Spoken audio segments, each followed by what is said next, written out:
Hello! For today's video, tayo po ay gumawa ng merienda. Ito po ang ating yema langka cake. Ayan po yung ating i-coat sa ating cake.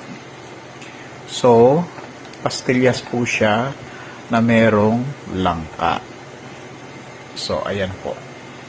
Kaya, yema langka cake. So, palalamigin natin yan and then iti-check natin ang ating cake. Ay, ganda. Perfect. So, this is our cake bread. Ayan. So, tutusukin natin siya.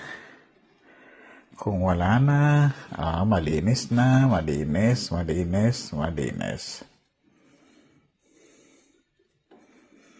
Ganda. Yan ang ating cake. So, ilalagay natin dito.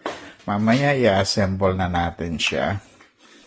Alright. So, this is our yema cake.